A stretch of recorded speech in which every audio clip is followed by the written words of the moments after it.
सिर्फ इसलिए क्योंकि खूबसूरत कॉलेज क्वीन ने यूं ही कह दिया था कि उसे सफेद कपड़े पहनने वाले लड़के पसंद हैं। मेरे दोस्त ने उस बात को दिल से लगा लिया। उसने मुझे अपने लिए गाना गवाने को कहा और बहुत सारे पैसे खर्च करके एक महंगा सफेद सूट भी खरीद लिया, सिर्फ इसलिए ताकि कॉलेज सिंगिंग कंपटीशन में वो उस लड़की का ध्यान खींच सके। लेकिन उसे बिल्कुल नहीं पता था कि वो कॉलेज क्वीन सिर्फ मेरी बचपन की दोस्त ही नहीं बल्कि उसका पसंदीदा सफेद कपड़ों वाला लड़का मैं ही था। मेरी पिछली जिंदगी में मैं अंधा हो गया था। मैं सिर्फ उस कूल नेचर वाली लड़की के पीछे भागता रहा, यहाँ तक कि उसके लिए अपने परिवार से रिश्ता भी तोड़ दिया। आखिर में मेरी बचपन की दोस्त दूर होकर दूर चली गई। मैंने अपने सारे रिलेशन और कॉन्टेक्ट्स का यूज करके उसका करियर भी बनाया, लेकिन बदले में मुझे क्या मिला? सिर्फ धोखा। अवार्ड शो के दौरान मेरे दोस्त ने मुझे सीढ़ियों से धक्का दे दिया। मैं वहीं मर गया। जब मैंने दोबारा आंखें खोली तो मैं उस दिन में वापस आ चुका था जिस दिन मेरा दोस्त मुझे अपने लिए गाना गाने की रिक्वेस्ट कर रहा था। इस बार पिछले जन्म की सारी यादें मेरे पास थी। मैंने ऊपर से तुरंत हाँ कर दी, लेकिन तुरंत अपनी बचपन की दोस्त को मिलने बुला लिया। जब मैं तय जगह पहुंचा तो देखा कि बाय निंगमिंग पहले से ही वहाँ मौजूद थी। वो चेरी ब्लॉसम के पेड़ के नीचे थी। उसकी लंबी टांगे हल्की सी मुड़ी थी और हाथ में एक लाल गुलाब था। मैं पास गया तो देखा उसकी आंखें बंद थी, शायद वो आराम कर रही थी। मैंने मजाक में उसे छूने की कोशिश की, लेकिन उसने तुरंत मेरा हाथ पकड़ लिया। फिर उसने धीरे धीरे आंखें खोली। उसकी आलसी सी आंखों में मेरा चेहरा साफ दिख रहा था। होठों पर हल्की शरारती मुस्कान थी। मुझ पर हमला करने की कोशिश कर रहे हो? मैं हैरान रह गया। अरे तुम्हारी आंखें तो बंद थी ना। आंखें बंद हो तब भी मैं तुम्हारी खुशबू पहचान सकती हूँ, उसने मजाक करते हुए कहा। मैं तुरंत हंस पड़ा और मासूम सा चेहरा बनाकर बोला, तुम्हारी सूंघने की ताकत तो काबिले तारीफ है। बाय निंगमिंग ने मेरी हरकत देखकर तुरंत समझ लिया कि मुझे उससे कोई काम है। उसने हल्की आवाज में कहा, बताओ इस बार क्या चाहिए? मैंने बिना कुछ छुपाए पूरा प्लान उसे बता दिया। मैंने कहा कि मैं सिंगिंग फाइनल में थोड़ा सा खेल करने वाला हूँ, लेकिन इसके लिए student council president Liu Ruan से बचकर काम करना होगा और ये काम सिर्फ तुम कर सकती हो क्योंकि आधी स्कूल की बिल्डिंग के ऊपर तुम्हारे बाय परिवार का नाम लिखा है। मैंने उसको सारी डिटेल बता दी। मुझे लगा वो थोड़ा सोचेगी, लेकिन उसने बिना एक पल गवाए तुरंत से हिला दिया। उसने कहा, ठीक है। मैं हैरान रह गया, इतनी जल्दी मान भी गई। तुम्हें ये अजीब नहीं लगा कि मैं अचानक अपने ही दोस्त के खिलाफ जाने लगा? मेरी आंखों की उलझन उसने तुरंत पढ़ ली। उसने हाथ उठाकर मेरे सर पर हल्की सी चपेट मारी। नालायक छोटे बच्चे, भूल गए कितनी बार तुम्हारी मुसीबतें मैंने संभाली हैं? ये तो बहुत छोटी बात है। अगर तुम किसी को मारने भी जाओगे तो मैं खुद चाकू तुम्हें पकड़ाऊंगी। मैं कुछ पल चुप रहा। हाँ,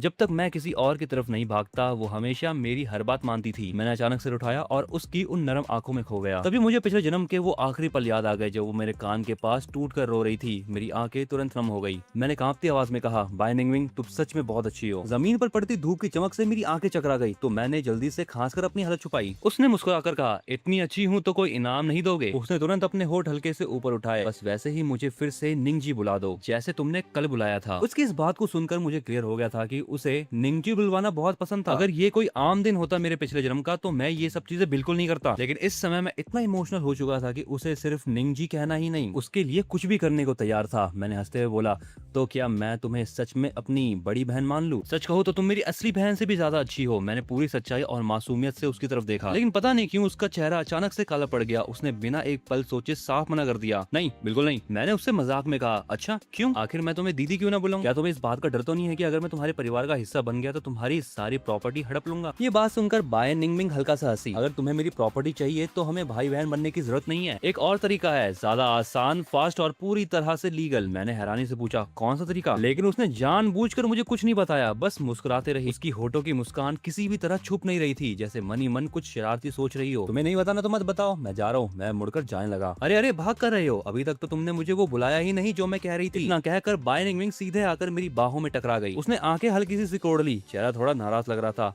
ठीक है, अगर नहीं बुलाना तो मत बुलाओ, लेकिन इनाम उधार रहा तो मुझ पर एक एहसान बाकी रखोगे। मैंने जानबूझकर दुखी चेहरा बनाया और सिर हिलाया। बाय निंगमिंग तुम बदल गई हो। अब तुम बचपन वाली सीधी सादी और प्यारी नहीं रही। एक छोटा सा काम करने के लिए भी शर्त रखती हो। वो धीरे से हंस पड़ी। अगर मैं थोड़ा चालाक नहीं बनूंगी तो देर सवेर तुम किसी और के साथ भाग जाओगे। तो कुछ समय बाद यूनिवर्सिटी के हॉल में एनुअल सिंगिंग कंपटीशन चालू हो चुका था। पूरा हॉल लोगों से भरा हुआ था। अलग अलग कॉलेजेस के leader, student council president, competitions के फैन क्लब और बड़े बड़े मीडिया रिपोर्टर सब वहाँ मौजूद थे। इस समय जी बॉक्साओ सफेद सूट पहनकर बैक स्टेज में खड़ा था। वो पर्दों के बीच में से स्टेज के नीचे झांक रहा था, लेकिन अगले ही पल वो पूरी तरह शॉक रह गया। उसका दिल तेजी से धड़कने लगा। बाय निंगमिंग भी यहाँ आई है। जैसे ही बाय निंगमिंग ने एंट्री ली पूरा हॉल शोर से गूंज उठा। बाय निंगमिंग अंदर आई, यहाँ तक कि प्रिंसिपल भी खुद अपनी सीट से उठ खड़े हुए और उसे सबसे आगे की खास वीआईपी सीट तक ले गए। जी बॉक्साओ यह देखकर अंदर ही अंदर खुशी से पागल हो गया। कमाल है, पहली लाइन की सीट, अब तो वो मुझे बिल्कुल साफ देख पाएगी। उसने अपने सफेद सूट का कॉलर ठीक किया। आखिर उसने इस सूट को बनाने के लिए पूरे 2 महीने की पॉकेट पॉकेट मनी खर्च की थी और अब उसे लग रहा था कि उसकी मेहनत सच में सफल होने वाली है। उसने तुरंत मुझे मैसेज भेजा, आज पूरी ताकत लगा देना, पूरा हॉल मेरे शानदार परफॉर्मेंस का इंतजार कर रहा है। मैंने मैसेज पढ़कर हल्की मुस्कान के साथ जवाब दिया, चिंता मत करो, आज तुम्हारी इच्छा जरूर पूरी होगी। उधर बाइनिंग की दोस्त यूनियन सीट पर बैठते ही हैरान होकर पूछ बैठी, ओए बिंग, तुम्हें सिंगिंग कंपटीशन में कब से दिलचस्पी होने लगी? वो समझ ही नहीं पा रही थी कि आखिर निंग बिंग के दिमाग में चल क्या रहा है, क्योंकि बाय परिवार में आने वाले प्रोफेशनल सिंगर्स को भी निंग बिंग नहीं सुनती थी कभी ध्यान से, तो फिर ये घोड़ू जी बोसाओ का परफॉर्मेंस क्यों देखने के लिए सबसे आगे बैठी हुई है? ये बात उसके लिए काफी अजीब थी। तभी होस्ट ने ऊंची आवाज में घोषणा की, अब मंच पर आ रहे हैं अंतिम प्रतियोगी जी बॉक्साओ। वो हमारे लिए गाना गाएंगे, इज दिस इज लव। अगले ही पल एक बेहद मधुर और गहरी आवाज पूरे हॉल में गूंज उठी। सभी दर्शक चौंक गए, वाह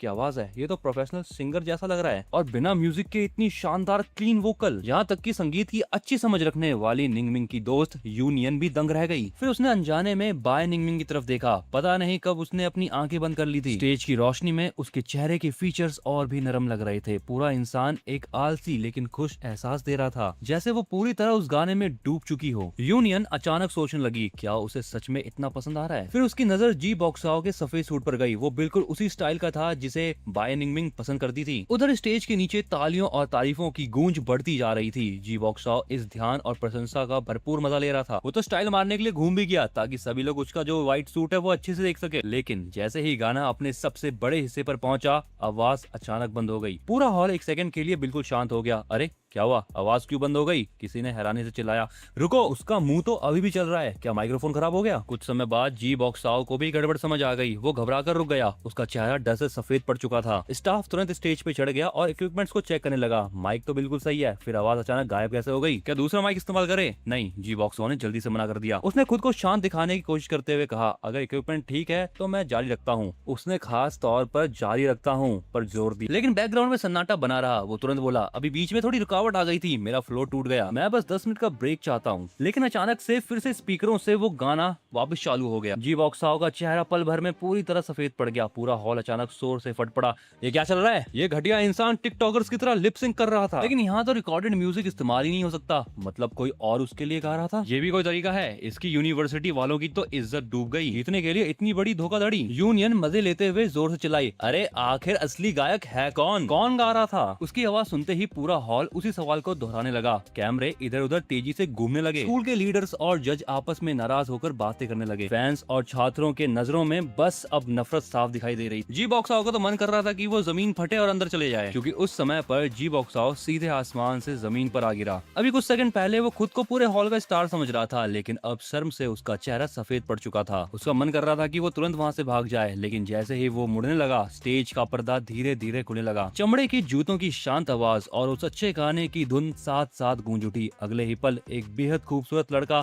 सबकी आंखों के सामने आ गया। पूरा हॉल अचानक हैरानी से सांस खींचने लगा। इतना हैंडसम कोई कैसे हो सकता है? हाँ, मैं अपनी तारीफ कर रहा हूँ, मुझे पता है, लेकिन क्या करूँ, मैं सच में इतना हैंडसम हूँ। उसकी आवाज और चेहरा दोनों परफेक्ट हैं। मैं काले टेलर्ड सूट में मंच पर खड़ा था। मेरे कॉलर पर एक नाजुक सिल्वर ब्रॉच चमक रहा था। मैं बिल्कुल किसी शाही महल से निकले युवराज जैसा लग रहा था। इतना अट्रैक्टिव कि लोग पलक झपकाना तक भूल जाए। हे भगवान, ये तो सच में किसी कहानी का हीरो लगता है। वो तो फेंग हुआन है। अब समझ आया कि लोग उसे कॉलेज का सबसे सुंदर लड़का क्यों कहते हैं। उसने अपनी यूनिवर्सिटी की इज्जत बचा ली। यूनियन पूरी तरह मंत्रमुग्ध हो चुकी थी। उसने तुरंत बाय निंगमिंग की तरफ देखा। अब बाय निंगमिंग ने आगे खोल दी थी। उसकी निगाहें सीधे मुझ पर टिकी हुई थी। वो मुझे ऐसे देख रही थी जैसे दुनिया में उसके लिए और कुछ मौजूद ही नहीं हो। यूनियन शरारती मुस्कान के साथ बोली, पिंग, लगता है तुमने गलत इंसान को पसंद कर लिया। तुम्हें तो व्हाइट सूट वाली लड़की पसंद है ना, फिर वो बगल वाला है। आज से तुम्हें काले सूट वाले पसंद आने लगे क्या? बाय निंगमिंग खुद को रोक नहीं पाई और हंस पड़ी। हाँ, शायद मेरा दिल जल्दी बदल जाता है। उधर लियू रुआन की आंखें भी चमक उठी, लेकिन बाकी लोगों की तरह वो सिर्फ मेरी तारीफ नहीं कर रही थी। वो मुझे ऐसे घूर रही थी कि जैसे मैं उसकी पर्सनल चीज हूँ। उसकी आंखों में एक अजीब सी चाहत थी, इतनी गहरी कि जैसे वो मुझे पूरी तरह अपने पास बांध लेना चाहती हो। बाय निंगमिंग थोड़ा आगे झुक गई। हालांकि पूरा हॉल चीखों और तालियों से गूंज रहा था, फिर भी उसकी दिल की तेज धड़कनें खुद को छुपा नहीं पा रही थी। सू यू वे भी हैरान थी। उसे यकीन नहीं हो रहा था कि असली गायक जी बॉक्साओ नहीं बल्कि फेंग है। लियू रुआन की आंखें भी थम गई। तो ये उसकी असली आवाज थी। सू यू वे हंसते हुए बोली, रुआन, तुम्हारी किस्मत तो कमाल है। इतना हैंडसम और टैलेंटेड लड़का तुम्हारे पीछे पड़ा है। मैं तो जल गई। तुम अभी तक उसे हाँ क्यों नहीं बोल रही हो? लियू रुआन तुरंत बोली, बकवास मत करो। सू यू वे ने मुस्कुराकर कहा, पूरा कॉलेज ये बात जानता है कि फेंग तुम्हें पसंद करता है। तुम फाइनेंस डिपार्टमेंट की सबसे खूबसूरत लड़की हो। कोई और होती तो कब का पिघल चुकी होती। उसने कान के पास हाथ रखकर मुस्कुराते हुए कहा, सुनो, ये गाना तो साफ साफ तुम्हारे लिए प्यार का इजहार लग रहा है। फिर उसने छेड़ते हुए पूछा, सच बताओ रुआन, क्या तुम्हारा दिल जरा भी नहीं धड़का? गाना अब खत्म होने वाला था। मैंने आखिरी लाइन गाई और भीड़ में बाय निंगबिंग को ढूंढने लगा, लेकिन मेरी नजर गलती से लियू रुआन पर पड़ गई। तेरे की यही होना था। उसने तुरंत नजरें फेर ली। उसका चेहरा ठंडा और इमोशनलेस हो गया। मुझे पसंद नहीं। सू यू वे ने शक भरी नजर से पूछा, सच में? अगर पसंद नहीं तो उसके स्टेज पर आने के बाद से लगातार उसे देख क्यों रही थी? मेरा आखिरी सुर खत्म हुआ तभी आखिरकार मुझे बाय निंगबिंग दिख गई। वो खुशी से मेरी तरफ हाथ हिला रही थी। उसकी मुस्कान इतनी चमकदार थी कि मेरा दिल हल्का हो गया। मैंने भी मुस्कुराकर बिना आवाज के जवाब दिया। पूरा हॉल गूंज उठा, बहुत शानदार, फैंग जिंदाबाद। उसे सेंटर स्टेज दो, वो ही असली चैंपियन है। चारों तरफ तालियां और चीखों की लहरें उठ रही थी। सब लोग मुझे सम्मान के साथ देख रहे थे। सिर्फ जी बॉक्सशॉ का चेहरा नफरत से भरा हुआ था। वो मुझे ऐसे घूर रहा था जैसे अभी मेरे टुकड़े कर देगा। अब उसे ये समझ आ चुका था कि मेरा ये पूरा लुक, मेरा मंच पर आना, मेरा शांत चेहरा, सब पहले से ही प्लान किया हुआ था। मैं जानबूझकर उसे पूरे हॉल के सामने मजाक बना दिया था। वो हमेशा मुझे एक सीधा साधा बेवकूफ समझता था, लेकिन अब उसे एहसास हुआ कि मैं उससे कई ज्यादा चालाक हूँ। उसी समय होस्ट मंच पर आया और मुस्कुराकर बोला, स्टूडेंट फैंग, तुमने पूरे हॉल का दिल जीत लिया है, लेकिन ऑर्गेनाइजर्स के मन में अभी भी एक सवाल है, तुम आके जी बॉक्सॉ की जगह गा क्यों रहे थे? ये कोई नकली गाना नहीं था। मैं धीरे धीरे जी बॉक्सॉ की तरफ बढ़ा और उसका ठंडा कांपता हुआ हाथ पकड़ लिया। फिर मुस्कुराते हुए दर्शकों की तरफ मोड़ा। ये हम दोनों द्वारा मिलाकर तैयार किया गया खास स्टेज परफॉर्मेंस था। जी बॉक्सॉ ने पूरी ताकत लगाकर खुद को रोका ताकि वो गुस्से में मेरा हाथ झटक ना दे। मैंने शांत आवाज में आगे कहा, पूरे कंपटीशन में हमेशा जी बॉक्सॉ ही सामने आया था और मैं पीछे से गाता रहा, इसीलिए कंटेस्टेंट 010 असल में मैं ही था, वो नहीं। ओह, तो ऐसा था। ये आइडिया तो बहुत नया है, किसी ने सोचा ही नहीं होगा। चारों तरफ तालियों की चीखें गूंजने लगी। इसी शोर के बीच मैंने चुपके से अपना माइक्रोफोन बंद कर दिया और जी बॉक्सॉ के कान के पास झुककर धीरे से कहा, बैक स्टेज में थोड़ा हादसा हो गया था, मैंने बस मौके के हिसाब से सब संभाला है। तुम मुझसे नाराज तो नहीं हो ना? जी बॉक्सॉ गुस्से से कांप उठा। उसे अच्छी तरह समझ आ गया था कि मैंने ये सब कुछ जानबूझ के किया था। मैंने उसे फंसाया, उसका मजाक बनाया, उसकी सारी चमक और तारीफ खुद छीन ली और सबके सामने उसकी इज्जत मिट्टी में मिला दी। जब उसने कोई जवाब नहीं दिया तो मैंने फिर माइक्रोफोन उठाया और मुस्कुराकर पूछा, क्यों, सही कहा ना बॉक्सॉ? जी बॉक्सॉ के नाखून उसके हथेली में धंस गए। ऐसा लग रहा था जैसे वो गुस्से में अपनी दांत तक तोड़ देगा, लेकिन वो कुछ बोल भी नहीं सकता था। अगर वो मुझे झूठा साबित करता तो पूरे स्कूल में उसकी बेइज्जती हो जाती, यहाँ तक कि उसके ऊपर प्रतियोगिता में धोखाधड़ी का आरोप भी लग सकता था। काफी देर बाद उसने दांत भींचकर मुश्किल से एक शब्द निकाला, हाँ तुमने सही किया। कुछ देर की बातचीत करने के बाद ऑर्गेनाइजर्स ने फैसला सुनाया कि ये परफॉर्मेंस नियमों के खिलाफ नहीं था, उल्टा उन्होंने इसे बहुत क्रिएटिव बताया। फिर जजों ने अपना स्कोर दिखाया और बिना किसी शक के सबसे ज्यादा स्कोर हमने पाया। इसके बाद अवार्ड सेरेमनी शुरू हुई। स्कूल के बड़े अधिकारी और मेहमान मंच पर आने लगे ताकि हमारे साथ फोटो खिंचवा सके, लेकिन जी बॉक्सॉ का चेहरा अभी भी पूरी तरह फीका पड़ा हुआ था। अवार्ड सेरेमनी में स्कूल के बड़े अधिकारी और खास मेहमान लगातार मंच पर आकर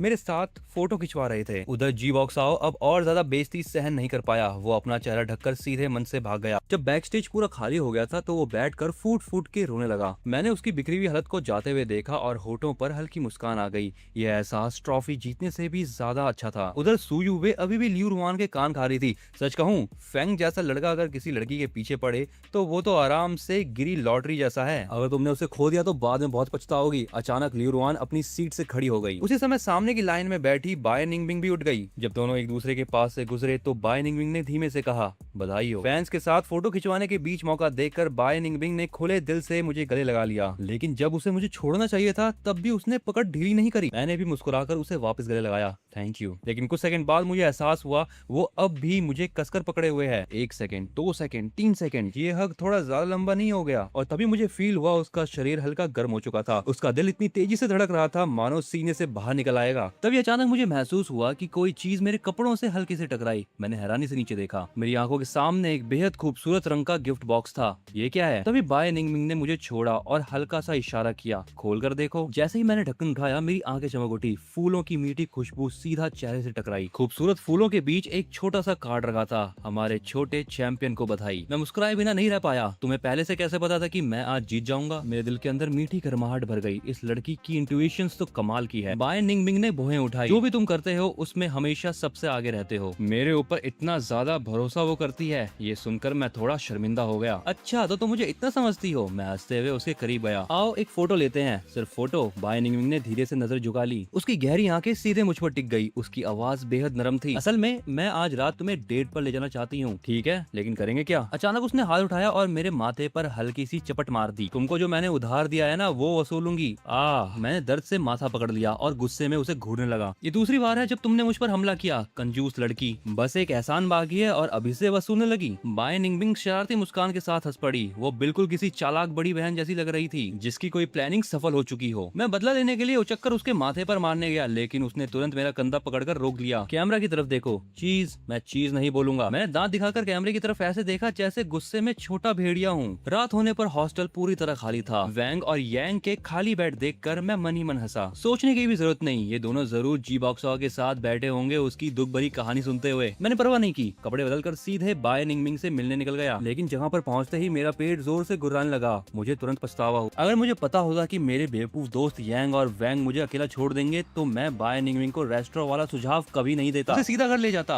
लेकिन अब तो भूख से हालत खराब हो रही थी। मैं सोच रहा था कि उससे पूछूं कि उसने खाना खाया या नहीं कि तभी बाय निंगबिंग ने जादू की तरह अपनी पीठ के पीछे से एक ट्रांसपेरेंट केक बॉक्स निकाला। उसके अंदर मेरी पसंद की चीज थी, butterfly pastries, mont black cake, mango crepes और ढेर सारे स्नैक्स। ये सब कुछ देखकर मेरे मुंह में तो पानी आ गया। मैंने पूछा, ये सब मेरे लिए? मैंने चमकती आंखों से उसकी तरफ देखा। वो मुस्कुराई। तुम्हारे अलावा और कौन इतना मीठा खाने का शौकीन है? अरे बहुत सारे लड़कों को मिठाई पसंद होती है। मैं मुंह से बहस कर रहा था और पैकेट फाड़ चुका था डेजर्ट के। जैसे ही उसका नरम मीठा स्वाद मुंह में घुला, मेरे दिल में अचानक अजीब सी कसक उठी। फूल, केक, मुझे ये सब मिले कितना समय हो गया था। पिछले जन्म में मैं बेवकूफों की तरह लियू रुआन के पीछे भागता रहा, उसके लिए अपनी सारी हदें पार कर दी, सब कुछ दिया, यहाँ तक कि अपनी सेहत भी खराब कर ली। लेकिन तब भी मुझे कभी प्यार महसूस नहीं हुआ। और अब इन प्यार से तैयार की गई मिठाइयों को देखकर मुझे पहली बार एहसास हुआ कि किसी के द्वारा सच में चाहा जाना कैसा लगता है। तो सच में दुनिया में ऐसे लोग भी हैं जो मेरी सफलता पर मुझे फूल दे सके और उन्हें मेरी हर छोटी पसंद भी याद रहे। मैंने धीरे से सर उठाया और उसे बस देखता रहा। उसकी आंखें, उसकी नाक, उसका चेहरा, उसकी हर एक चीज मेरी आंखों में बसती जा रही थी। मैं धीरे से बुदबुदाया, बाय निंगबिंग, तुम इतनी अच्छी क्यों हो? मेरी आवाज कांप रही थी। मैं उसके थोड़ा और करीब जाने वाला था, लेकिन अचानक उसने हाथ बढ़ाकर मेरी आंखें ढक दी और जल्दी से हमारे बीच दूरी बना ली। क्या कर रही हो? मैंने शिकायत की। वो हल्का सा मुस्कुराई, क्योंकि मुझे लगने लगा है कि तुम ज्यादा ही खूबसूरत होते जा रहे हो। लगता है मेरी पसंद अचानक बहुत अच्छी हो गई है। फिर उसने हाथ हटाया, उसके होठों पर वही मुस्कान थी। बस ये बात समझने में तुम्हें थोड़ी देर हो गई। दीदी हमेशा इतनी सुंदर थी। यार तुम तो बड़ी नार्सिसिस्ट हो। मैं हंसते हुए मॉन्ट ब्लैक का एक चम्मच खाने लगा। धीमी रात की हवा चल रही थी, फूलों की खुशबू और केक की मिठास हवा में घुल चुकी थी और मेरे पास मेरी बचपन की दोस्त बैठी थी। सब कुछ सपने जैसा शांत और खूबसूरत लग रहा था। जो साथ पहले मुझे बहुत नॉर्मल लगा करता था, अब वो सबसे कीमती एहसास बन चुका था। तभी मुझे याद आया, वैसे तुम जो रिवॉर्ड चाहती थी वो क्या है? बाय निंगबिंग की आंखें अचानक गहरी हो गई। उसने कहा, मेरा बीवी बन जाओ। क्या?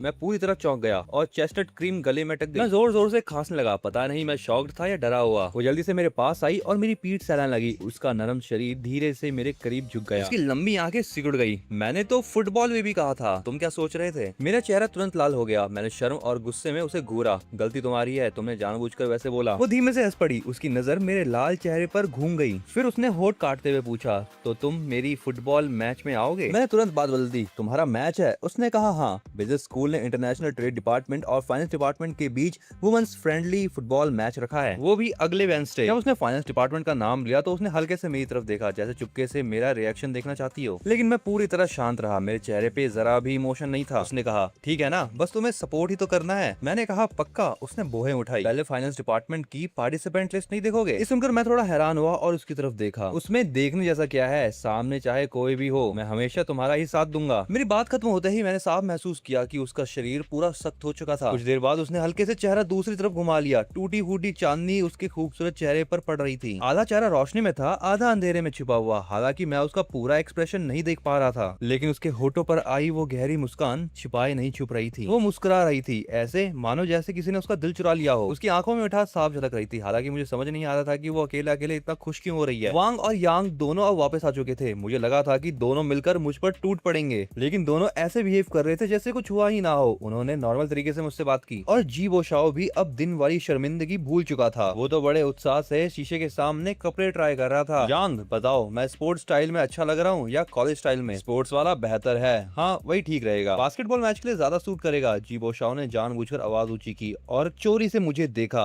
अभी डिनर के बाद रुयान ने मुझे नीचे मिलने बुलाया। उसने कहा कि बिजनेस स्कूल में मैच है, वो फाइनेंस टीम की तरफ से खेलेगी और उसने खास तौर पर मुझे चीयर अप करने के लिए बुलाया है। वैसे तुम लोग भी आना, मैं तुम्हारे लिए सीट बचा के रखूंगा। उसके बोलते ही वांग और यांग दोनों मेरी तरफ देखने लगे। उनकी आंखों में मेरे लिए दया साफ दिखाई दे रही थी। शायद उन्हें लग रहा था कि मैं लियू रुआन को इतना पसंद करता हूँ, फिर भी मुझे इस बात का पता नहीं था और अब मुझे अपनी आंखों के सामने जीवो शाओ को उसका चीयर लीडर बनते देखना पड़ेगा। लेकिन मैं मन ही मन हंस पड़ा। अब समझ आया कि बाय निंगमिंग मुझे लिस्ट क्यों दिखाना चाहती थी। असल में लियू रुआन भी खेलने वाली थी। लगता है बाय निंगमिंग अभी भी यकीन नहीं कर पा रही थी कि मैं सच में लियू रुआन को पूरी तरह भूल चुका हूँ। जीवो शाओ ने कपड़े नीचे रखे और घूरते हुए मेरी तरफ देखने लगा, जैसे कि वो मेरे चेहरे पे जलन देखना चाह रहा हो। लेकिन मैं नॉर्मल तरीके से अपना सामान समेट रहा था। मैंने उसकी तरफ ढंग से देखा तक नहीं। नाटक कर रहा है क्या सच में सोचता है कि मुझे फर्क पड़ेगा? देखते ही देखते वेंसडे आ गया। जिंग यूनिवर्सिटी का मैदान लोगों से भरा हुआ था। बिजनेस स्कूल द्वारा आयोजित इंटरनेशनल ट्रेड और फाइनेंस डिपार्टमेंट के बीच की दोस्ताना फुटबॉल मैच में बहुत ज्यादा ही लोग आ गए थे। यहाँ तक कि दूसरे कॉलेजों के छात्र भी देखने आ गए थे। मैं जानता था कि ये सभी लोग यहाँ पर क्यों आए हैं। बाय निंगमिंग और लियू रुआन, ये दोनों ही बहुत ज्यादा खूबसूरत और मशहूर थी। मैं मैदान के किनारे खड़ा था और ये सब देखकर मन ही मन खुश हो रहा था। मैच शुरू भी नहीं हुआ था, लेकिन मैदान के चारों तरफ भीड़ उमड़ चुकी थी। हवा में जोश और युवाओं का उत्साह भरा हुआ था। जीवो शाओ सिर ऊंचा करके फाइनेंस डिपार्टमेंट की मेल चीयर टीम को लेकर आगे बढ़ा। लियू रुआन ने अनजाने में उसके पीछे देखा, लेकिन उसे सिर्फ वांग और यांग दिखाई दिए। उसकी निगाहें अब खुद ब खुद रुक गई। अरे निंगजी, इंटरनेशनल ट्रेड डिपार्टमेंट की यूनियन बोली, जरा उधर तो देखो कितनी जोरदार चीयरिंग हो रही है और हमारी तरफ कितना सन्नाटा है। तुम्हारे इतने सारे फैन हैं जो रोज तुम्हारे पीछे घूमते रहते हैं, लेकिन आज जरूरत के समय एक भी नहीं दिख रहा। कौन कहता ही नहीं है। बाय निंगमिंग ने अपनी लंबी उंगलियों पर गेंद घुमाई। फुटबॉल उसकी उंगलियों पर तेजी से घूमने लगी। उसने मुस्कुराकर कहा, ये क्या है? सिर्फ हैंडसम होने से क्या फायदा? मुझे असली मदद चाहिए। यूनियन की बात पूरी भी नहीं हुई थी कि अचानक चारों तरफ जोरदार चीखें गूंज उठी और उसी पल मेरी एंट्री हुई। आज मैंने खास तौर पर एक साफ सुथरी कॉलेज स्टाइल यूनिफॉर्म पहनी थी। व्हाइट शर्ट की शानदार फिटिंग मेरी पर्सनैलिटी को निखार रही थी। अनगिनत निगाहें आग की तरह मेरे चेहरे पर टिक गई। क्या वो फैंग है? वो तो बिल्कुल स्कूल रोमांस मांगा के हीरो जैसा लग रहा है। चिंग यूनिवर्सिटी का सबसे हैंडसम लड़का,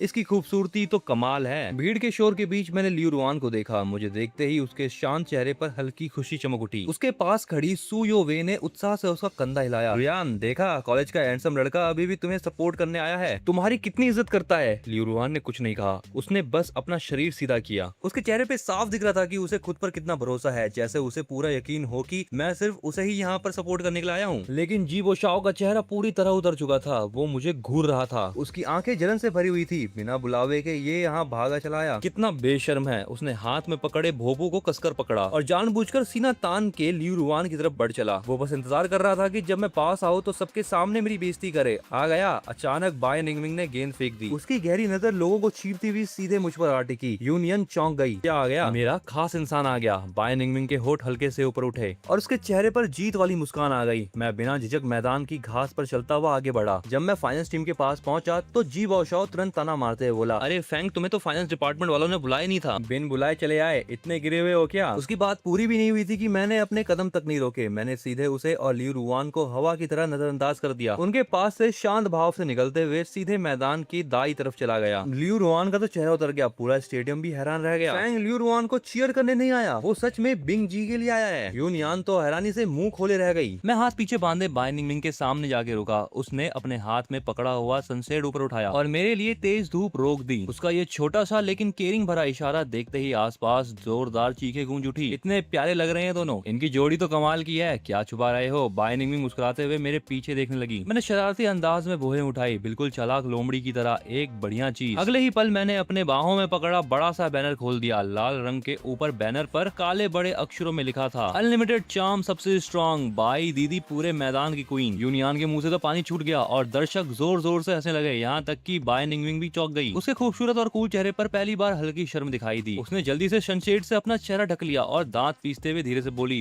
फैंग, तुम कितने क्रिंज हो। मैंने कहा, तो क्या हुआ, मेरी पर्सनैलिटी पे सूट भी करता है। मैं शरारती मुस्कान से उसके पास गया और उसका बैनर हटाने लगा। शर्माओ मत मैडम, जरा खुलकर दिखाओ ना। उसने मेरे माथे पर मारने की कोशिश की, लेकिन मैं फुर्ती से बच गया। हमारी तरफ खूब मस्ती चल रही थी, जबकि दूसरी तरफ लियू रुआन का चेहरा इतना काला पड़ चुका था जैसे अभी बारिश हो जाएगी। सू युवे बस अजीब सी मुस्कान के साथ सिर खुजलाती रही। उसकी हिम्मत नहीं हुई कुछ बोलने की और जीवो शाओ तो गुस्से में हाथ में पकड़े भोपू को तो अब कुचलने ही वाला था। उसे समझ ही नहीं आ रहा था कि मैं और बाय निंगमिंग इतने करीब कब हो गए। क्या तुम्हारे लिए बड़ा स्पीकर लेके चीयर करूं? मैंने बैनर समेटते हुए पूछा और जेब से कुछ निकालने लगा। जरूरत नहीं, लेकिन बाय निंगमिंग ने तुरंत मुझे रोक दिया। उसकी आवाज बहुत धीमी थी, लेकिन उसमें प्रेशर भरा इमोशन साफ था। अगर तुम ऐसे ही करते रहे तो मैं मैच पर ध्यान नहीं दे पाऊंगी। उसने सिर घुमाया। उसकी आंखों में अभी ईगो और फ्रीडम साफ दिखाई दे रही थी। मैच शुरू होने वाला था। कितने गोल चाहिए? मैंने फाइनेंस टीम की तरफ देखा और हंसते हुए बोला, इनको पूरी तरह कुचल दो। बाय निंगमिंग कुछ कह पासी उससे पहले ही इंटरनेशनल ट्रेड टीम के खिलाड़ी हंस पड़े। अचानक सीटी बजी और मजेदार फ्रेंडली मैच अब किसी वॉर जैसा बन गया था। बाय निंगमिंग और लिू रुआन दोनों स्टार फॉरवर्ड सीधे आमने सामने आ गई। बाय निंगमिंग गेंद लेकर पेनल्टी एरिया में घुसी और लिू रुआन उसे रोकने के लिए पूरी ताकत लगा रही थी, लेकिन बाय निंगमिंग ने उसकी तरफ देखा तक नहीं। उसने एडी से हल्का सा किक मारा और फुटबॉल किसी रेनबो की तरह लिू रुआन के सिर के ऊपर से निकल गई। फिर उसने छोटे से एंगल से एक शानदार गोल मार दिया। स्कोर हुआ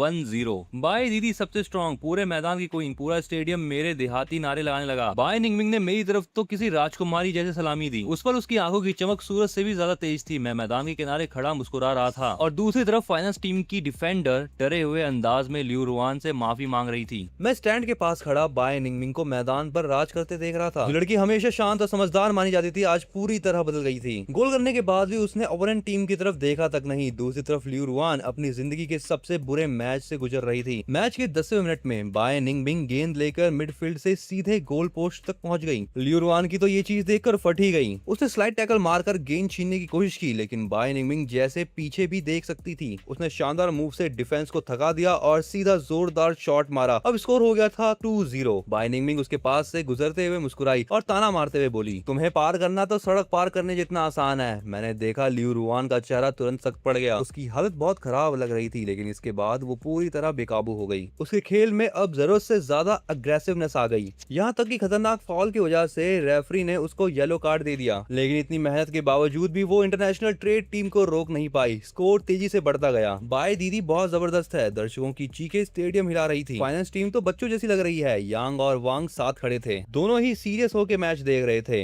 यांग वांग से पूछता है, क्या तुम्हें नहीं लगता कि निंगमिंग और लिू रुआन के बीच माहौल बहुत खतरनाक है? वांग धीरे से बोला, अरे थोड़ा रुको। फिर उसकी नजर मेरी तरफ गई। उसने धीमे से कहा, कहीं ये सब कुछ फैंग की वजह से तो नहीं हो रहा? बिल्कुल नहीं, जी वो शॉ अचानक गुस्से से चिल्लाया। फैंग आखिर है ही क्या? मिस बाय उसे जानती ही कितनी दिनों से है। वो लिू रुआन को उसके लिए टारगेट क्यों करेगी? लिू रुआन बस जीतना चाहती है। हर चीज को उससे जोड़ना बंद करो। मैं ठंडी हंसी हंस पड़ा। मैंने उसकी बातों पर ध्यान नहीं दिया। थोड़ी देर बाद बाय निंगमिंग ने एक जबरदस्त लॉन्ग रेंज गोल मारा। रेफरी ने मैच खत्म होने की सीटी बजा दी। स्कोर था 7-0। ये पूरी तरह एक तरफा हार थी। पूरा स्टेडियम उत्साह से भर उठा। हर कोई बाय निंगमिंग की तरफ दौड़ पड़ा, लेकिन वो सबको साइड करते हुए सीधा मेरी तरफ चलते हुए आ रही थी और उसके हाथ में एक चमचमाता हुआ मेडल भी था। वो मेरे सामने आके रुक गई। डूबते सूरज की रोशनी उसके हल्के बिखरे बालों पर पड़ रही थी, जिससे सुनहरी चमक निकल रही थी। उसने हल्का सा सिर झुकाया और गर्म नजरों से मुझे देखा। मेरे गले में पहना दो। मैंने मेडल लिया और धीरे से उसके गले में डाल दिया। लेकिन जैसे ही मैंने उसको मेडल पहनाया, उसने अचानक मुझे अपनी बाहों में खींच लिया। चारों तरफ शोर और कैमरों की क्लिक्स की आवाजें गूंज उठी। उसकी इस अचानक हरकत से मेरा दिल एक पल के लिए रुक सा गया। फिलो मत। उसने अपना हाथ मेरी गर्दन के पास रखा और शरारती बच्ची की तरह मुस्कुराई। पहले तुमने लिू रुआन को गले लगाया था, अब मैं जीत गई हूँ तो एक हक तो बनता है ना। उसकी आवाज में छिपी हल्की शिकायत सुनकर मैं खुद को मुस्कुराने से रोक नहीं पाया। मैंने भी उसे वापस गले लगा लिया। बधाई हो। उसने मेरी बाहों में गर्माहट महसूस की और भीड़ के पार दूर खड़ी उदास चेहरे वाली लिू रुआन को चुनौती भरी नजरों से देखा। लिू रुआन हमें गले लगाते हुए देख रही थी। उसकी आंखें हल्की लाल हो गई थी। उसने गुस्से में अपनी मुट्ठियां कस ली। पास खड़ी सू योवे उसे समझाने की कोशिश कर रही थी, रुयान ज्यादा मत सोचो, ये जरूर फैंग की कोई नई चाल होगी। जानबूझकर दूर खड़े रहकर जलाने वाली ट्रिक, समझी ना? वो जानबूझकर बाय निंगमिंग को इस्तेमाल कर रहा है ताकि तुम्हें जलाए। लिू रुआन ने कुछ भी नहीं कहा, बस लगातार मुझे घूरती रही। उसकी भौहें गुस्से से सिकुड़ गई थी। ओह माय गॉड, पूरा फॉरम फट पड़ा था। फैंग और बाय निंगमिंग ने सबके सामने मैदान में हक किया। क्या वो दोनों रिलेशनशिप में हैं? अगर है तो फिर लिू रुआन का क्या होगा कौन जाने। लेकिन फैंग की पर्सनैलिटी इतनी शानदार है, हो सकता है कि वो किसी अमीर फैमिली से हो, तभी तो बाय फैमिली के बराबर लगता है। मैं वॉशरूम में गया, अभी सिंक तक पहुंचा भी नहीं था कि बाहर कुछ लड़कों की गॉसिप सुनाई दी। बकवास मत करो, जी बॉक्शाओ की तीखी आवाज अचानक गूंजी। फैंग कोई बड़ा आदमी नहीं है, उसका परिवार तो कबाड़ का काम करता है। उसने खुद मुझे बताया था। कबाड़ वाला? लड़के हैरानी से चिल्ला पड़े। फिर उसके पास डोनेशन देने के लिए इतने पैसे कहाँ से आए और वो इतने महंगे कपड़े कैसे पहनता है? जी वो शॉ आईने के सामने बाल ठीक करते हुए बोला और ठंडी हंसी हंसा। हर अमीर सर्कल में रहने वाला लड़का अमीर घर का नहीं होता। कुछ लोग पैसे कमाने के लिए और भी काम करते हैं उस लाइन में, समझ रहे हो ना? उस लाइन में बहुत जल्दी पैसा आता है। इतना कहकर वो घमंड से चला गया। मैं आइसक्रीम खाते हुए हॉस्टल में दाखिल हुआ और सामने वांग और यांग से टकरा गया। उन दोनों के चेहरे पर चापलूसी भरी मुस्कान थी। खाओगे? मैंने कैजुअली उनको आइसक्रीम दे दी। उन्होंने पैकेट देखा तो उनकी आंखें फटी रह गई। ये सुपरमार्केट की बेहद महंगी इंपोर्टेड आइसक्रीम थी, जिसकी कीमत उनकी एक दिन के खर्च से भी ज्यादा थी। थैंक यू युआन भाई, यांग ने पैकेट खोलते हुए कहा। उसकी आवाज में शर्म साफ झलक रही थी। सॉरी यार, पिछले हफ्ते फाइनल मैच में हम जानबूझकर नहीं आए थे। कोई बात नहीं, मैंने उनकी बात बीच में काट दी। मैं अच्छी तरह जानता था वो लोग बस इसलिए मेरे करीब आ रहे हैं क्योंकि उन्हें लग रहा है कि मैं अब फिर अमीर हो गया हूँ और शायद उनके काम आ सकता हूँ। वो तो बस ग्रेजुएशन के बाद अपने फ्यूचर के लिए रास्ता बना रहे थे। युआन भाई, तुम सच में बदल गए हो, वांग पास आकर बोला। उसकी आवाज बड़ा चढ़ाकर भरी हुई थी। अब तो तुम बहुत चमकते हो, जैसे कोई सितारा। पहले वाला मैं बस एक हैंडसम और बेजान लड़का था जो हर समय सिर्फ लियू रुआन के पीछे घूमता रहता था, जिससे सब परेशान हो जाते थे। लेकिन अब का मैं, चाहे मैदान में चीयर करना हो या स्टेज पर गाना, ऐसा लग रहा था कि जैसे मैं फिर से जी उठा हूँ। वैसे युआन भाई, क्या पिछली बार माइक्रोफोन तुमने जानबूझकर खराब किया था? ऐसा नहीं हो सकता। हाँ, मैंने ही किया था। मैंने शांति से आइसक्रीम की एक और बाइट ली। कमरे की हवा अचानक जम सी गई। दोनों की मुस्कान चेहरे पर अटक गई। उन्होंने जबरदस्ती हंसने की कोशिश करी और चुपचाप अपनी सीट पर लौट गए। मुझे भी बात बढ़ाने में दिलचस्पी नहीं थी। मेरे दिमाग में बस यही चल रहा था कि घर वालों से माफी कैसे मांगू। जैसे ही मैं क्लासरूम में दाखिल हुआ, मेरा मजाकिया सीट में फैन जी मिल गया। वाह, क्या कोइंसिडेंस है, तुम भी इस बेकार ऑप्शनल सब्जेक्ट में फंस गए। वो हंसते हुए बोला और मुझे कोहनी मारी। मैंने थककर माथा पकड़ लिया। मेरे बहुत क्रेडिट कम है, अगर अब पूरे नहीं किए तो ग्रेजुएशन रुक जाएगी। इतने में क्लासरूम के दरवाजे पर अचानक सफेद कपड़ों में एक लड़की दिखाई दी। जैसे ही वो किताबें लेकर अंदर आई, पूरी क्लास में हलचल मच गई। लियू रुआन, वो यहाँ कैसे? इतनी टॉपर लड़की को भी क्रेडिट्स पूरे करने हैं, कहीं वो फैंग के लिए तो यहाँ नहीं आई? मैं एक पल के लिए चौंक गया। मुझे याद था कि वो कभी ऐसी आसान क्लास नहीं लेती जो बिल्कुल भी चुनौतीपूर्ण ना हो। हमारी नजरें मिली और मेरे दिल में हल्की ठंडक दौड़ गई। कहीं उसे ऐसा तो नहीं लगा कि मैंने उसे पीछा करने के लिए जानबूझकर ये क्लास चुनी है? पहले की तरह वो आम तौर पर तुरंत वापस चली जाती, लेकिन इस बार सबकी उम्मीदों के उलट वो बिना कुछ बोले सीढ़ियां उतर कर आई और सीधे मेरे सामने वाली सीट पर बैठ गई। फैंग जी के अंदर का गॉसिप लवर तुरंत जाग उठा। वो मुझे बार बार इशारे करने लगा, लेकिन मैंने भी अनदेखा कर दिया और चुपचाप किताब खोल ली। शायद उसके लिए मैं बस हवा जैसा था और अब मैंने भी तय कर लिया था कि अब उसे सिर्फ एक बैकग्राउंड कैरेक्टर की तरह देखूंगा। आज सब लोग मिलकर मॉडल बनाएंगे। टीचर एक बैग में ब्लाइंड बॉक्स लेकर क्लास में आए। कोई इंस्ट्रक्शन मैनुअल नहीं होगा, 1.5 घंटे के अंदर इसे पूरा करना है। नंबर क्रेडिट्स में जुड़ेंगे, एक दूसरे की मदद भी ले सकते हो। फैन जी ने बॉक्स खोला और ढेर सारे पार्ट्स देकर चिल्ला पड़ा, ये क्या चीज है यार? फैंग भाई, सामने तो टॉपर बैठी है, जल्दी से पूछ लो। मैंने बिना सिर उठाए जवाब दिया। मेरे हाथ आराम से पार्ट्स जोड़ रहे थे। तुम पूछ लो, मैं कर लूंगा। क्या तुम्हारा बिहेवियर बदल गया? फैन जी मुझे ऐसे देखने लगा जैसे कोई एलियन देख लिया हो। मैंने शांत आवाज में कहा, अगर और समय बर्बाद किया तो काम पूरा नहीं होगा। क्लास की घंटी बज गई। लियू रुआन के आसपास मदद मांगने वाले लड़कों की भीड़ लग गई। वो धैर्य से सबको समझा रही थी, लेकिन वो बार बार पीछे देख रही थी। वो इंतजार कर रही थी उस लड़के का जो पहले हमेशा उसके आसपास घूमता रहता था, लेकिन इस बार पीछे सिर्फ सन्नाटा था।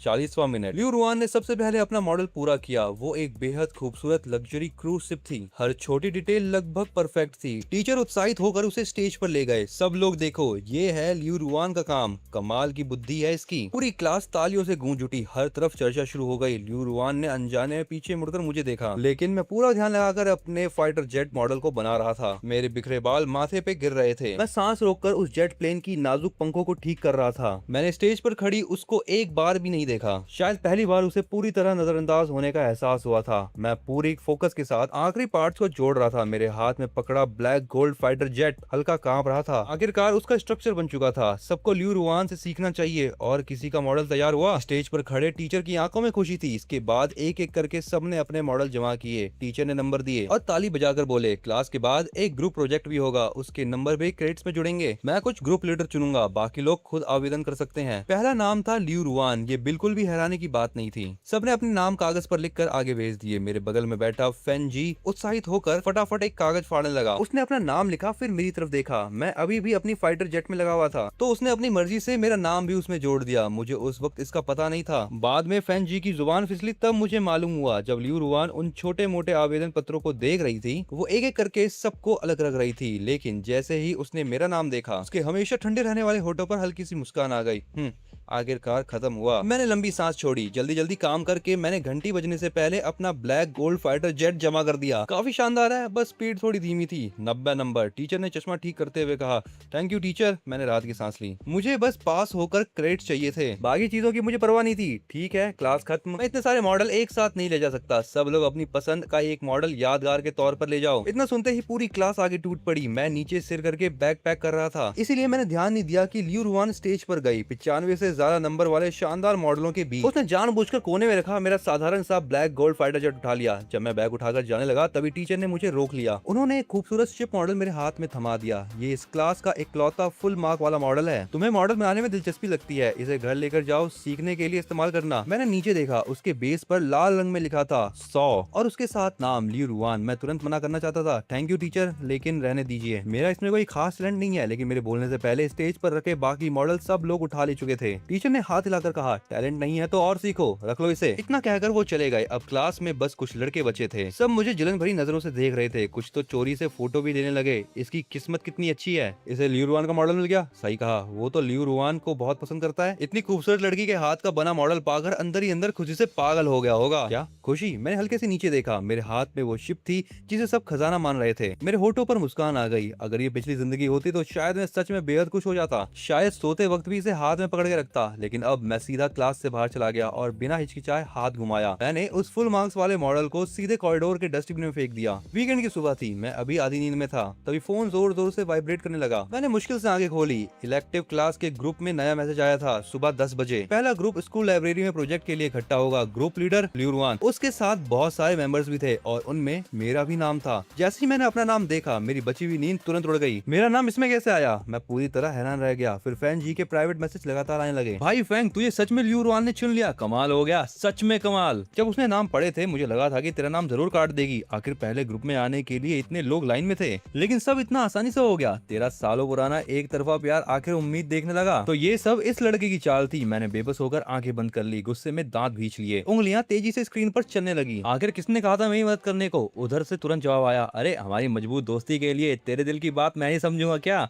इतना इमोशनल मत हो, बाद में हॉटपॉट वाली पार्टी दे देना। उसे खुद की हरकत पर इतना खुश देखकर मेरे अंदर टाइप करने की ताकत नहीं बची, इसलिए मैंने सीधा वॉइस मैसेज भेजा, जब तो इतना मददगार है तो आज का ग्रुप असाइनमेंट और अटेंडेंस तू ही कर दियो मेरी, क्योंकि मैं नहीं आ रहा। क्या? पान जी ने हैरान आवाज में मैसेज भेजा, मुझे तेरी क्रश के पास जाने का इतना बड़ा मौका मिल रहा है और तू मना कर रहा है? हाँ, नहीं जाना, जिसे जाना है वो जाए। उधर कुछ देर सन्नाटा छा गया। शायद उसने जिंदगी में पहली बार देखा था कि मैं लियू रुआन को नजरअंदाज कर रहा हूँ। पहले तो चाहे आसमान टूट पड़े, मैं रेंग कर भी उससे मिलने पहुंच जाता था। मैंने गहरी सांस ली और आखिरी हथियार निकाला, काम हो जाए तो 3 बार तुझे हॉटपॉट खिलाऊंगा। हो गया काम, आपका वफादार नौकर हाजिर है खिदमत में। अब फान जियान पूरी तरह मान गया। मुझे लगा बात यहीं खत्म हो गई, लेकिन रात 10:30 बजे उसके मैसेजेस मुझे मशीन गन की तरह आने लगे। साथ में लाइब्रेरी की चोरी छिपे ली गई तस्वीरें भी। भाई फैंग, आज तू नहीं आया, बहुत घाटा हो गया। ग्रुप लीडर बेहद खूबसूरत लग रही थी। मैंने फोटो खोली और एक नजर डाली। तस्वीरों में लियू रुआन हमेशा से अलग दिख रही थी। उसकी रोज वाली व्हाइट शर्ट गायब थी, आज उसने हल्के आसमानी रंग की ड्रेस पहनी थी। उसकी चिल्ड और दूर रहने वाली पर्सनैलिटी आज इस ड्रेस में बेहद जीवंत और शाही लग रही थी। फान जी अब भी ग्रुप में उत्साह से लाइव कमेंट्री कर रहा था। उसने 3 सेकंड की लंबी वॉइस नोट भेजी। उसकी आवाज में पूरा आश्चर्य भरा था। अरे भाई, अंदाजा लगा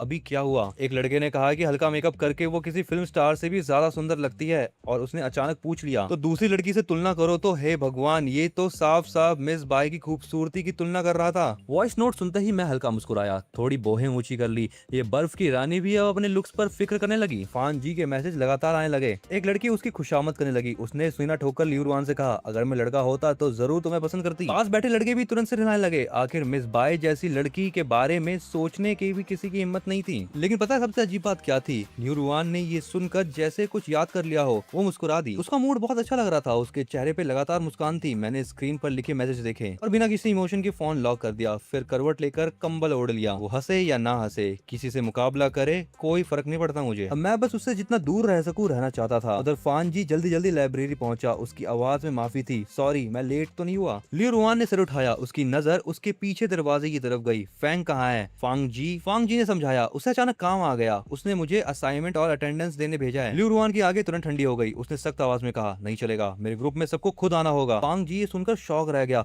उसे उसकी शक्ति पर गुस्सा तो आया, लेकिन कह नहीं पाया। उसी समय मैं उठने ही वाला था कि अचानक फोन बज उठा। इलेक्टिव ग्रुप में मेरा नाम टैग किया गया था। लियू रुआन ने मैसेज भेजा, ग्रुप असाइनमेंट के लिए खुद प्रेजेंट होना जरूरी है, वरना क्रेडिट कट जाएगा। मैंने आगे सिकोड़ ली और मुझे गुस्सा आ रहा था, जबकि दूसरों की जगह साइन करना तो आम बात थी। फिर भी लियू रुआन जानबूझकर मुझे परेशान कर रही थी, तो मुझे ग्रुप में शामिल करना भी सिर्फ मुझे तंग करने के लिए था। कुछ देर तक सोचने के बाद मैंने जवाब दिया, असाइनमेंट वहीं छोड़ दो, मैं बाद में आ जाऊंगा। काफी देर इंतजार के बाद बाकी ग्रुप मेंबर एक एक करके चले गए, लेकिन लियू रुआन अभी भी वहीं बैठी थी बिना हिले। दोपहर के समय मैं धीरे धीरे लाइब्रेरी में पहुंचा। अंदर आते ही देखा लियू रुआन लड़कों से घिरी हुई थी। उसकी रूममेट्स की नजरें भी मेरी तरफ मुड़ गई। कमरे की हल्की हंसी अचानक रुक गई। और उसकी जगह ताने भरी मुस्कानें आ गई। तभी लियू रुआन ने धीमी आवाज में पुकारा, फैंग इधर आओ। उसकी आवाज ठंडी थी लेकिन उसमें एक दबाव था जिसे ठुकराना मुश्किल था। चारों तरफ हल्की हंसी गूंज उठी। मैं वहीं रुक गया, मेरी आंखें ठंडी हो गई। पिछली जिंदगी में मैं आखिर कैसे चुपचाप ये सब सहता रहा। मैं पलट कर जवाब देने ही वाला था कि तभी डू जुआन लड़खड़ाते हुए खड़ी हुई। उसके शरीर से हल्की सी बदबू आ रही थी। अरे हमारा दीवाना आ गया फिर से। लियू रुआन के पीछे आया है ना। वो लड़खड़ाते हुए मेरी तरफ बढ़ी। उसको देखते ही मैं एक कदम पीछे हट गया। अचानक डू जुआन ने मेरे पास आकर उल्टी कर दी और उसकी उल्टी की वजह से मेरा कोट खराब हो गया। मेरा चेहरा तुरंत पीला पड़ गया, पूरा शरीर जकड़ गया। लियू रुआन की आंखें अचानक बदल गई। वो तुरंत खड़ी हो गई। ओह तुम्हारे कपड़े गंदे कर दिए, सॉरी दोपहर से ज्यादा पीली थी। उसके चेहरे पे मुस्कान थी, जरा भी पछतावा नहीं था। लियू रुआन जल्दी से पास आई। वो मेरे कपड़ों पर लगे दाग देखने लगी। वो बोली, मैं इसकी भरपाई कर दूंगी। मैंने ठंडे अंदाज में हाथ लाया। जरूरत नहीं, गंदी चीजें मैं दोबारा इस्तेमाल नहीं करता। इतना कहकर मैंने कोट उतार दिया और उसे कचरे की तरह जमीन पर फेंक दिया। फिर बिना पीछे देखे चला गया। लियू रुआन वहीं खड़ी रह गई। उसके दिल में पहले कभी न महसूस हुई उलझन उठ रही थी। उसे बार बार मेरी अभी वाली ठंडी और बेरुखी भरी नजर याद आ रही थी। वो झुककर जमीन पर बड़ा कोट उठाने लगी। डू जुआन दरवाजे की तरफ देखकर हैरान हो गई। अरे वाह, इसे गुस्सा भी आता है। अरे रुआन, पहले तो तुम इसे जितना चाहे उतना रिजेक्ट करती थी, इसे कोई फर्क नहीं पड़ता था। तो अब उसकी बात पूरी ही नहीं हुई थी कि अचानक से लियू रुआन ने उसका कॉलर पकड़ लिया और किसी मरे हुए कुत्ते की तरह घसीटते हुए सीधे वॉशरूम की तरफ ले गई। रुआन तुम क्या कर रही हो? अचानक पानी बहने की तेज आवाज गूंजी। लियू रुआन ने ठंडा पानी पूरा खोल दिया और सिंक को तेजी से भर दिया। फिर उसने डू जुआन का सिर जोर से बर्फ जैसे ठंडे पानी में दबा दिया। बार बार उसे बाहर खींचती और फिर वापस पानी में दबा देती। उसके मुंह और नाक में ठंडा पानी भर गया। वो ठीक से चीख भी नहीं पा रही थी। लियू रुआन ऊपर से उसे घूर रही थी। उसकी आंखें पानी से भी ज्यादा ठंडी थी। तुम्हारा नशा उतार रही हूँ। पूरा स्टडी एरिया खामोश हो गया। सबने सांस रोककर ये नजारा देखा। हर किसी की रूह कांप गई थी। किसी ने सोचा नहीं था कि हमेशा शांत रहने वाली प्रेसिडेंट इतने गुस्से में फट पड़ेगी। लग रहा था कि वो उतनी बेरहम नहीं जितना लोग उसे समझते थे।